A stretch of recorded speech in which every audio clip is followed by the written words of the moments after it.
আজও তোমাকে বলা হয়নি, আমি গোপনে তোমার জন্য বুকের ভেতর কত কথা জমিয়ে রেখেছি।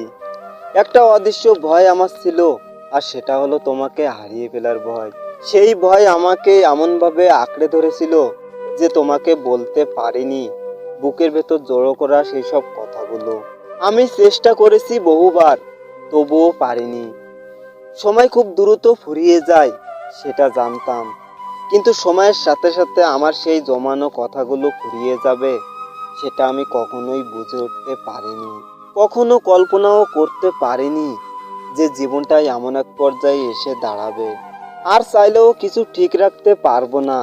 কখনো ভাবিনি চোখের পানি লুকিয়ে সবার সামনে সুখে থাকার অভিনয় করতে হবে।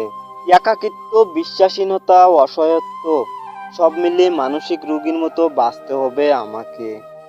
জীবনে এমন এক পর্যায়ে এসে দাঁড়িয়ে আছি, মনে হচ্ছে জীবন থেকে হারিয়ে যাওয়ার মতো কিছুই নেই, শুধু নিঃশ্বাসটা ছাড়া। কোনো পূর্ণতায় একদমই নেই, শুধু আছে না পাওয়া কিছু শূন্যতা। এই শূন্যতা আর একাকিত্ব নিয়েই বেঁচে থাকতে হবে বাকিটা জীবন।